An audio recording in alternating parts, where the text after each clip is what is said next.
Allah, Allah, Allah, Allah, Allah, Allah, Allah, Allah, Allah, Allah, Allah, Allah, Allah, Allah, Allah, Allah, la ilaha illallah Muhammadur Rasulullah sallallahu alaihi wasallam.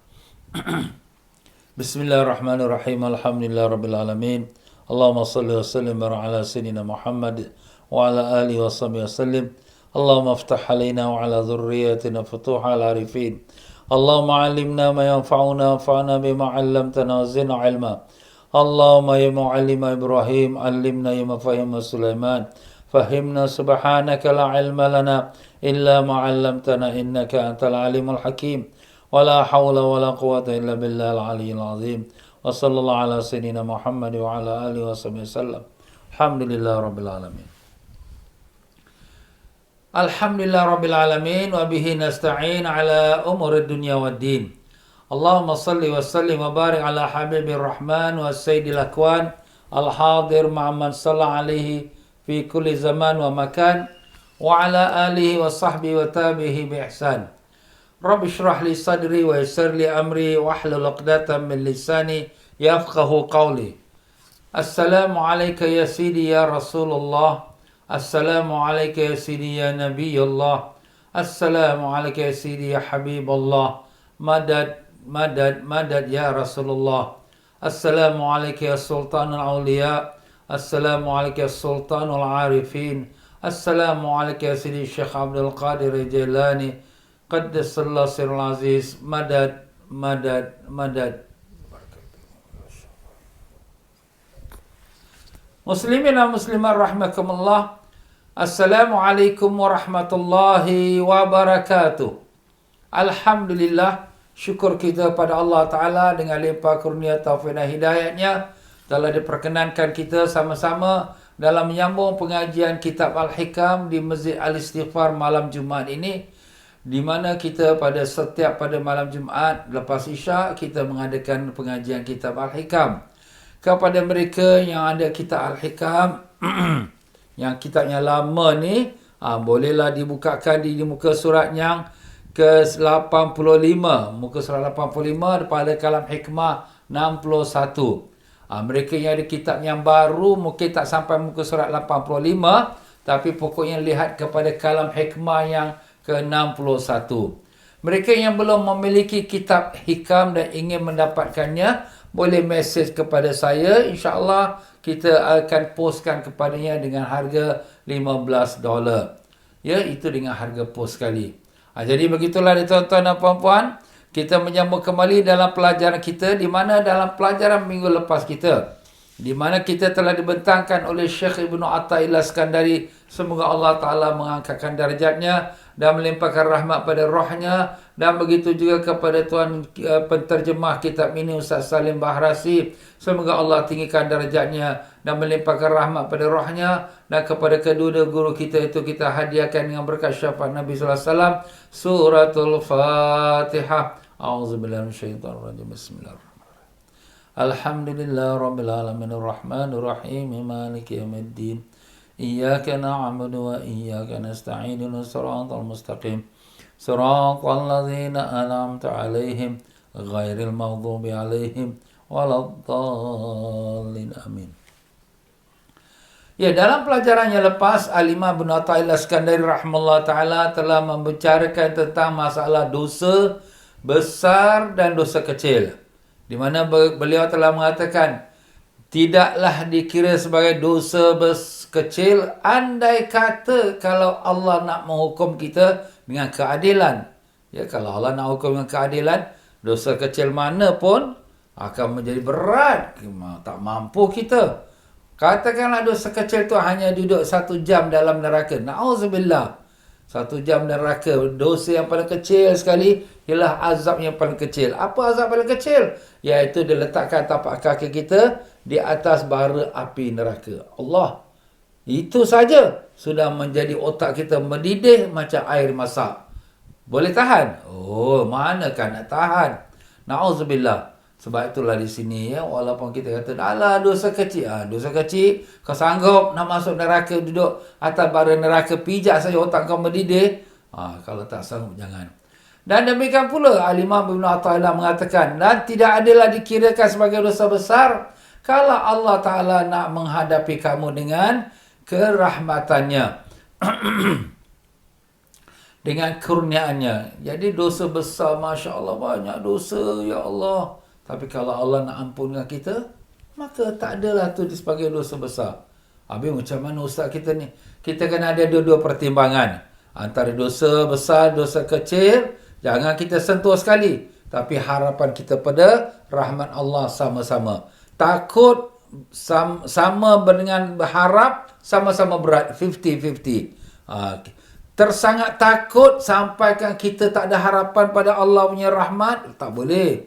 Sebab itu akan menjadikan kita orang yang derhaka. Sudahlah, ala-ala mandi biar basahlah. Ala-ala dah berdosa ni terus sudahlah dosa. Itu jadi bahaya. Dan kalau tersangat harap kepada Allah dan tidak takut pada azab Allah pun tak boleh. Tak apa, kita buat dosa ni Allah ampunkan. Tak apa, kita buat dosa ni nanti Allah Ta'ala maafkan. Kalau gitu boleh buat dosa sesuka hati. Tak boleh.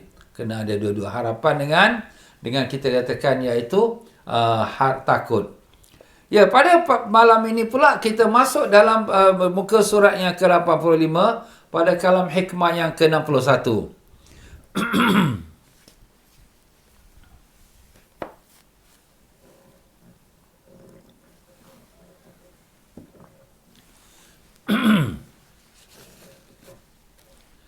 Berkata Al-Imam Ibn Athaillah Skandari rahimahullah ta'ala wa nafa'an Allah bibikum fid darani amin. La amala arja lil qabul min amalin yaghibu anka syuhuduhu wa yuhtaqaru indaka wujuduhu. Artinya, tiada suatu amal kebaikan yang dapat diharapkan diterima oleh Allah melebihi dari amal yang terlupa olehmu adanya dan remeh dan kecil dalam pandanganmu kejadiannya. Kita semua mengharapkan amalan kita diterima oleh Allah. Sudah tentu. Tapi apakah amalan yang sangat-sangat diharap diterima oleh Allah? Ini Al-Imam Ibn Athaillah nak bagikan dia punya clue dia punya guideline dia punya cara macam mana kamu nak jadikan amalan kamu tu betul-betul yang kita kata merasakan ataupun mendapatkan kekabulan dari Allah. Jadi apa kata sini? Tiada suatu amal kebaikan yang dapat diharapkan diterima oleh Allah melebihi dari amal yang terlupa olehmu adanya. Jadi terlupa tu makna apa? Kita lupakan apa yang kita dah buat baik, kita dah banyak bersedekah, kita banyak buat solat tahajud, kita baca Quran, kita banyak buat baik pada orang fakir miskin. Lupakan. Jangan kita duk ingat, aku pernah buat sedekah banyak ni, aku pernah solat tahajud banyak ni, aku pernah baca Quran tiap hari khatam. Jangan diingat-ingat. Keadaan kita ni seperti macam kita tak pernah buat. Jadi maknanya kita pandang diri kita ni bukanlah orang ahli ibadat, bukanlah orang ahli taat. Tak ada apa aku buat. Kenapa? Sudah tentulah. Yang kita buat sesuatu pun adalah taufik dan hidayat dari Allah. Jadi Allah yang anugerahkan kita. Kita sini nak bangun tahajud. Tak larat dah bangun tengah malam. Kita sini nak baca Quran. Mengantuklah, malaslah. Tapi Allah berikan kita taufik. Allah bagi kita kekuatan. Allah bagi kita kesemangat. Bangun tahajud. Bangun baca Quran. Bangun pergi berzikir. Itu semua datang daripada Allah. Jadi apa yang kita nak pandang? Saya sedekah. Sedekah itu rezeki Allah bagi pada engkau. Jadi apa yang kita nak pandang pada kita punya duit yang kita sedekah? Itu bukan kita punya pun. Itu pun hak milik Allah juga. Jadi, tak payahlah nak pandang, aku itu, aku ini. Tak payah. Dan yang keduanya, dan remeh kecil dalam pandanganmu kejadian ini. Remeh kecil. Maknanya pandang kecil aja, tak ada apa. Jangan kita kata, saya ni buat sikit-sikit. Tak ada. Sikit-sikit pun tak ada. Maknanya zero. Completely tak nampak apa pun. Wah, kau ni baguslah ya, banyak sedekah lah, banyak tolong orang susah. Alah, tak adalah sikit-sikit. Itu perasaan cakap tu sikit-sikit tu ada juga. Nak cakap banyak tu takutlah nanti riak pula. Tapi cakaplah sikit-sikit mana aku buat juga yang baik. Bukan tak buat baik. Itu pun menunjukkan riak juga. Itu pun merasakan diri dia ada buat kebaikan. Habis nak macam mana Ustaz? Jawapannya, jangan pandang sama sekali. Zero. Tak ada, aku tak ada apa-apa. Itu semua hak milik Allah. Sudah. Itu cakapan kat lidah. Tapi kat hati perasaan kata, aku yang buat baik. Itu pun jaga, itu dosa. Hati, ujub. Dalam hati itu ada riak. Walaupun tak keluar kat lidah. Habis macam mana Ustaz? Tak ada pandangan sama sekali pada ibadat kita. Maupun secara zahir, maupun secara batin. Tak ada pandang sama sekali. Habis yang kita nak pandang apa? Pandang dosa. Akulah yang banyak dosa. Aku yang banyak maksiat. Aku pun zahir saja orang nampak aku buat baik. Tapi hati aku penuh dengan dosa. Ya Allah. Itulah perasaan yang kita nak bawa dalam diri kita. Setiap keadaan kita. Jangan ternampak aku ni orang baik. Orang semua hormat aku. Aku orang alim. Aku ahli ibadat. Aku ahli masjid. Jangan nampak sikit pun. Kalau ada ternampak kebaikan daripada diri kita, maka itu ada demi question mark. Apakah amalan itu diterima ataupun tidak. Allahu alam. Kita tak kata tidak, kita tak kata ya, tapi kita kata Allahu alam. Kenapa? Sebab belum terjamin lagi. Yang terjamin ialah kalau sudah tidak ada lagi perasaan sama sekali kepada amal kita tu tentang kebaikan kita. Dan di sini pun kita jaga. Bila kita kata dah tak ada perasaan yang kita punya amal tu tak ada apa pun, zero, jangan pula timbul dari hati kita, wah, kau dah baguslah, amalan kau ni diterima oleh Allah. Pun tidak juga. Ustaz macam mana ni?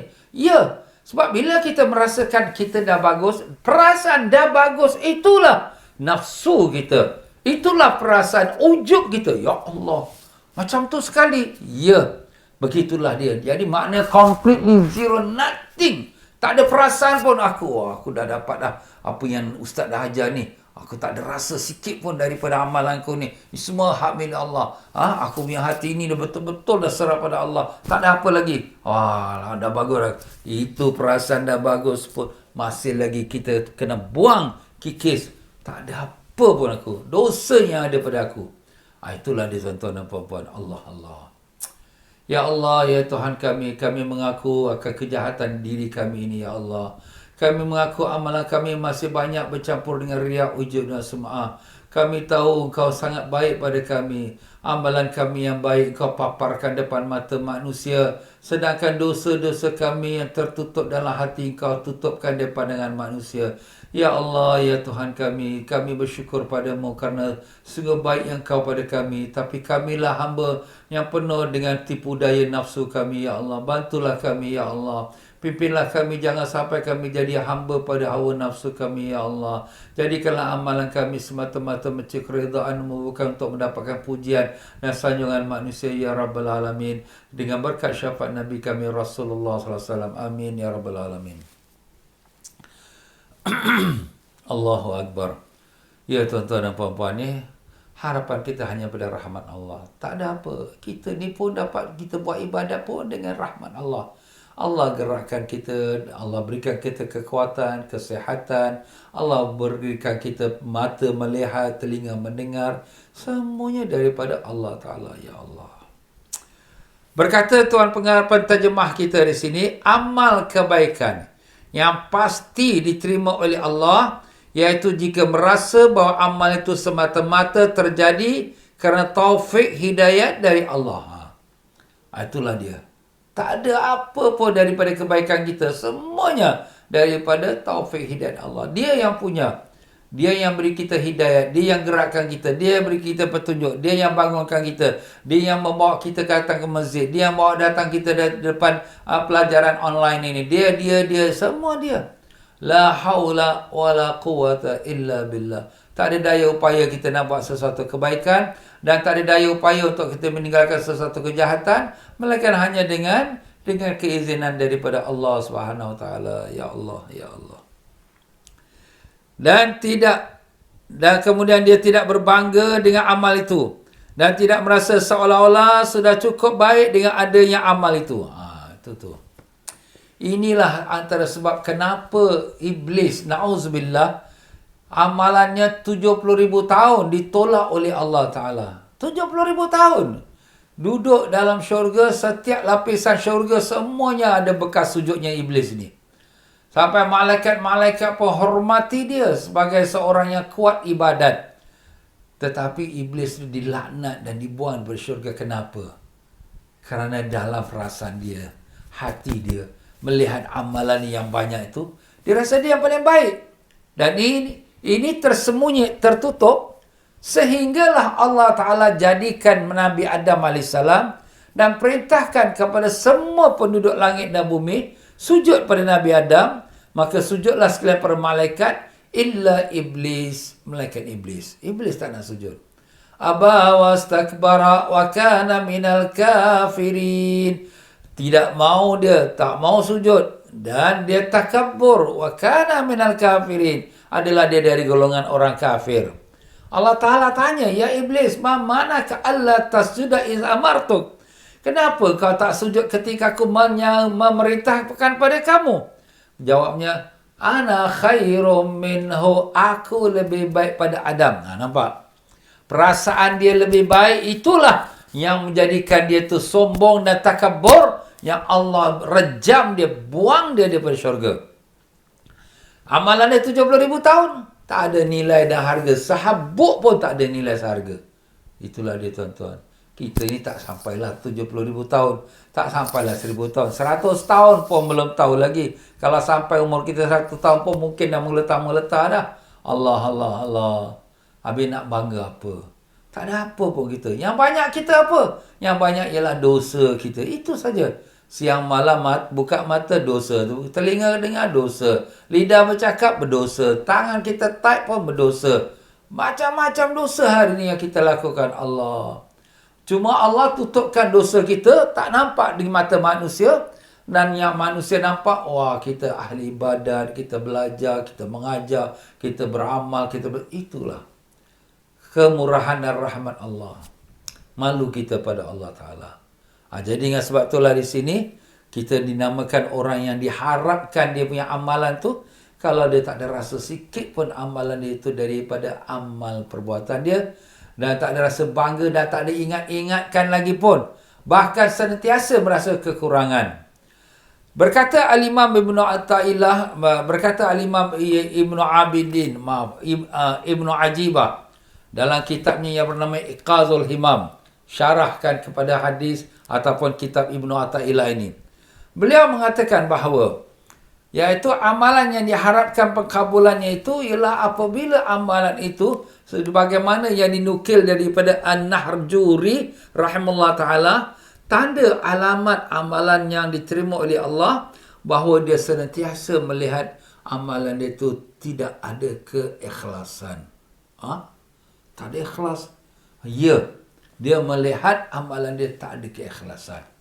Ustaz, saya buat ni ikhlas, Ustaz, saya ni kerana Allah. Itulah dia bimbang.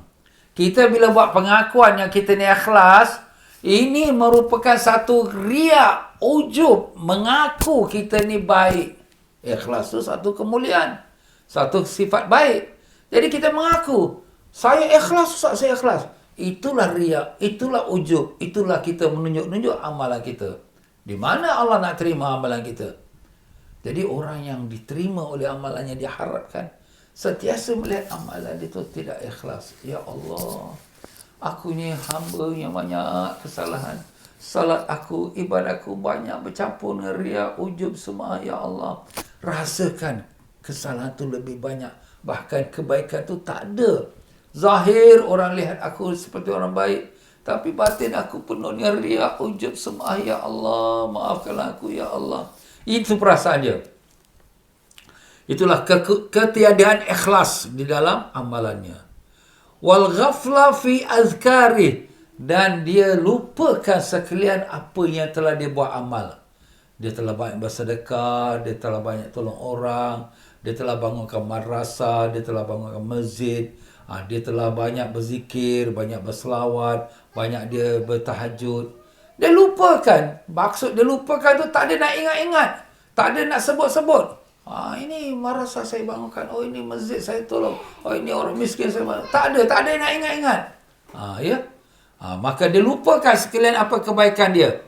Kalau kita duk ingat-ingat kebaikan kita, itu menunjukkan kita tak ikhlas. Maaf kata. Kalau sekiranya sang suami, dia marah pada isterinya. Dia ungkit balik apa yang dia telah beri pada isteri dia. Kau lupa ke? Yang aku berikan kau gelang emas tu, anting-anting belian tu, kau lupa ke? Aku tolong pada mak bapak kau, aku bagi setiap bulan. Kau lupa ke? Aku bawa kau pergi haji.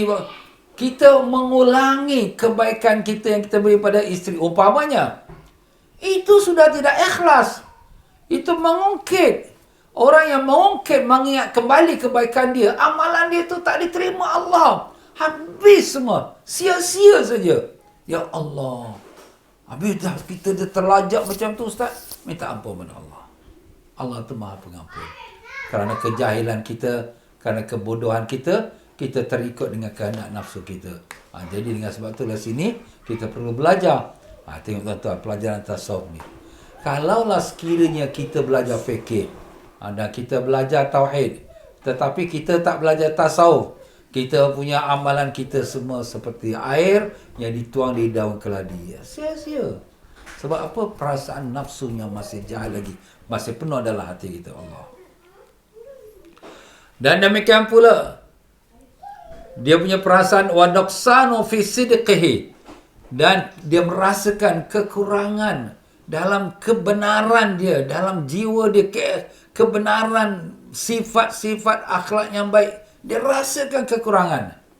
Aku ni cakap saja pandai, tapi buatnya tidak. Aku ni orang tengok aku buat baik, tapi hati aku masih dosa lagi. Kita rasakan kita ni tidak seperti apa yang kita cakapkan dengan kebaikan. Kita rasakan diri kita ni seperti orang yang pendusta, pembohong. Kita rasakan diri kita ni seperti orang munafik yang berpura-pura. Allah. Macam mana tu, Ustaz? Ya, itu sahabat-sahabat Nabi kita SAW. Seperti mana Sayyidina Umar bin Khattab radhiyallahu an. Sayyidina Umar radhiyallahu an, Masya Allah, panglima Islam yang nombor 2, khalifah Islam kedua. Tetapi beliau pernah datang kepada seorang sahabat yang bernama Huzaifah bin Yaman. Huzaifah bin Yaman radhiyallahu an. Beliau ini seorang sahabat yang menyimpan rahsia Nabi. Semua apa-apa nama orang munafik, Nabi beri pada dia dan dia simpan dalam satu list. Jadi Sayyidina Umar radhiyallahu anhu datang pada dia, "Ya Huzaifah, ada tak kau dapati nama aku dalam list nama-nama orang munafik?" Huzaifah kata, "Masya Allah ya Umar, kau sebagai khalifah Islam, seorang kekasih Allah." Nampak terkejut dia. Tapi kenapa Sayyidina Umar tanya? Kerana Sayyidina Umar berbimbang. Dengan dia punya kekuatan iman, dengan kuat ibadat, dengan kuat dia berdiri atas agama Allah, memerintah dengan keadilan. Dalam keadaan yang demikian pun, dia rasa takut dia ni orang yang berpura-pura, zahir saja seperti orang nampak bagus. Tapi dalam hatinya terselit dalam hatinya sifat munafik. Na'udzubillah. Siapa yang tahu? Allah dan Rasulnya. Jadi Nabi dah bagi tahu pada Huzaifah, ini orang ni munafik, orang ni munafik, tulis nama dia. Tapi tak diberitahu pada orang lain. Hanya Huzaifah sahaja yang tahu. Dan itulah Sayyidina Umar tanya pada Huzaifah. Masya Allah, kalau sekiranya Sayyidina Umar macam tu hebat, pun rasa bimbang diri dia munafik, kita ni siapa tuan-tuan? Allah, abuk Sayyidina Umar pun kita tak ada. Habis, aku tak bukan, aku bukan munafik. Aku buat lillah ta'ala. Nampak? Itulah pengakuan kita. Habis Ustaz takkan nak cakap kita munafik. Kita dengan orang, kita tak cakap kita munafik. Tapi kita merasakan kerendahan diri kita, tawaduk dengan orang, jangan kita rasa megah. Tetapi dengan Allah kita mengaku, Ya Allah, Engkau lebih tahu bagaimana hatiku ini, Ya Allah. Depan manusia, orang melihat aku seperti orang yang baik. Tapi Engkau saja tahu bagaimana jahat hatiku ni.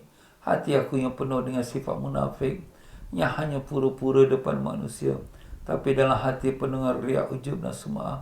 Ya Allah, ampunkanlah aku, Ya Allah. Ampunkanlah aku, Ya Allah. Dengan berkat syafaat Nabi Rasulullah SAW. Amin. Ya Rabbal Alamin. Itulah. Kita rasakan kemunafikan kita, mengaku di hadapan Allah Ta'ala. Mengaku kelemahan kita, mengaku riak kita, mengaku ujub kita, mengaku kita tak ada apa pun, tak ada apa nilai pun. Ya Allah, amalan aku tak ada sebesar biji sawi pun, ya Allah. Tak ada seberat debu pun di depan matamu, ya Allah. Aku tahu amalan aku penuh bercampur dengan riak, ujub dan semua. Ampunkanlah kami, ya Allah. Ampunkanlah kami, ya Rahman. Dengan berkat syafaat Nabi Rasulullah SAW. Amin, ya Rabbal Alamin. Itulah perasaan yang kita nak bawa di hadapan Allah. Allah. Dan begitulah kata lagi Syekh Nahrajuri rahimahullah ta'ala, wal futur fi mujahadati, dan dia merasakan kekurangan sangat dalam melakukan mujahadah, melawan nafsunya. Bukan kekurangan, maksudnya sangat lemah dia dalam melawan hawa nafsu. Walaupun dia sudah bangun tahajud, lawan nafsu dia, nak tidur, bangun. Walaupun dia lawan dia punya malas, tapi baca Quran juga. Walaupun dia melawan dia punya kebakhilan dia sedekah.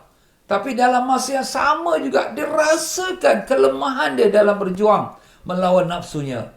Zahir saja aku ni nampak macam orang yang lawan nafsu, sembahyang, tahajud, berzikir, berselawat, bersedekah. Tapi aku ni menipu diri aku sendiri. Aku tak ada apa pun. Banyak aku ni ikutkan nafsu aku lagi. Banyak aku ikutkan syaitan aku lagi. Ya Allah. Ini perasaan kita bawa. Allahu Akbar, tuan-tuan. Itulah dia, tuan-tuan, orang-orang yang alim, ulama yang salihin, para awliya. Mereka tak pandang pada amalan kita. Bahkan kalau kita puji mereka, kadang-kadang mereka marahi kita. Kita kata, ya Syekh, ya Wali Allah, ya Habibullah. Kau apa ingat, kau ingat wali ni barang bawang putih, bawang merah kat tepi pasar boleh senang cakap ni barang wali, ni wali. Marah dia. Pernah juga saya berjumpa dengan seorang syekh di mana kita panggil dia Tuan Syekh, seorang wali Allah. Marah dia. Kenapa dia marah? Sebab dia tak mau, dia timbul perasaan riak. Dia takut. Bukan dia tak suka kalau Allah jadikan dia wali. Memang dia Allah, tetapi dia tak mau sampai perasaan tu menjadikan dia rosak ibadat dia. Nampak, tuan-tuan? Kita pula kalau orang puji, sedap lah, koyak kain kita. Orang kenal aku ahli ibadat. Orang kenal aku orang alim. Orang kenal aku orang yang soleh. Nampak? Itu dah masuk perasaan syaitan, nafsu yang merosakkan kepada diri kita. Na'udzubillah min zalik. Sebab tu, satu kisah satu orang wali Allah, memang orang dah kenal panggil wali. Orang panggil semua. Satu kampung panggil dia wali. Dia sangat susah hati. Nak cakap macam mana ni? Dan akhirnya, dia nampak orang kampung tengah ramai-ramai. Dia pergi ke satu reban ayam. Dia pun ambil satu ekor ayam, dia buat lari. Orang pun panggil pencuri. Kalau nak panggil dia pencuri, dia pun hantar balik ayam tu dah. Kemudian besok orang dah tak panggil dia wali, orang panggil dia pencuri. Dia tu pencuri. Senang hati dia. Habis ustaz, kalau macam ni nanti orang tu berdosa pula memanggil kita pencuri padahal kita ni bukan pencuri. Tak apalah, kita maafkan. Tapi kita lebih selamat diri kita daripada orang panggil kita, dia ni wali, dia ni alim, dia ni warak, dia ni banyak sedekah. Kita rasa sedap hati kita. Itu bahaya. Bahaya, tuan-tuan. Sebab itulah di sini kata Syekh Nahrajuri bahawa tanda orang yang diangkat oleh Allah, diterima amalannya, dia merasakan kekurangan atau ketiadaan ikhlasnya, dan dia lupakan sekalian kebaikannya, dan dia merasakan kekurangan yang amat sangat dalam kebenaran dia, dalam jiwa dia, dalam melakukan amal ibadat, dan merasakan kekurangan yang amat sangat dalam dia bermujahadah melawan nafsu, wa qillatul mura'ati fi faqri, dan dia merasakan sangat kurang dia dalam menjaga adab-adab kefakirannya. Kita semua fakir kepada Allah. Kita semua berharap pada Allah. Tapi orang-orang yang diterima amalannya ni, dia merasakan sangat kurang dia menjaga adab dia sebagai seorang hamba yang fakir kepada Allah. Macam mana ustaz? Hamba yang fakir pada Allah sentiasa merasa hina. Orang miskin, orang fakir, dia rasa diri hina. Sentiasa rasa diri hina. Sentiasa rasa diri kekurangan. Sentiasa dia rasa dirinya tu tidak mencukupi dengan apa yang amalan yang dia ada. Bahkan tak nampak pun amalan dia. Itu sifat orang fakir. Begitulah kita dah hidup dalam dunia ni. Semua dah ada, rezeki ada, gaji ada, semua pendapatan ada. Tapi hati kita bergantung pada Allah. Tak bergantung kepada kerja kita. Tak bergantung pada bisnes kita. Tak bergantung pada majikan kita. Bergantung kita pada Allah. Aku ni fakir. Engkau lah Tuhanku yang memberi aku rezeki segala-galanya. Nampak. Tetapi kadang-kadang kita rasa tenang. Kenapa tenang? Gaji ada, kerja ada, bisnes ada, dan simpanan pun ada. Jadi kita tak bimbang, rasa tenang. Itu ketenangan, sifat yang merasakan dah cukup adalah merupakan sifat yang tidak sempurna dalam kefakiran hamba kepada Allah. Kita perlu merasa sentiasa kefakiran kita. Walaupun kita hidup millionaire, tapi hati kita, aku ni miskin, aku fakir pada Allah. Ustaz, orang ni kaya Ustaz, tapi dia kata dia fakir. Memang betul. Apa Allah Ta'ala kata? Ya ayuhan nas antumul fuqara'u ilallah wallahu ghaniyun hamid. Wahai manusia, kamu semua fakir kepada Allah. Kamu semua fakir. Siapa yang kaya? Yang kaya dia. Yang bagi kita rezeki, bagi kita kekayaan, bagi kita nikmat, semua dia. Allah. Apa yang ada pada kita? Hari ini kita kaya, besok Allah nak ambil sekelip mata boleh jadi. Tak ada masalah. Tengok hari ini kita dengan keadaan bisnes yang maju, dengan keadaan canggih itu, semacam-macam semua. Bangun-bangun mencakar langit, tempat garden-garden yang kita buat, tempat-tempat kita katakan, Masya Allah, Masya Allah. Tiba-tiba Allah tarik handbrake. COVID-19 datang. Habis semua stop. Flight semua grounded, tak boleh terbang. Semua border tutup, tak boleh keluar. Tengok.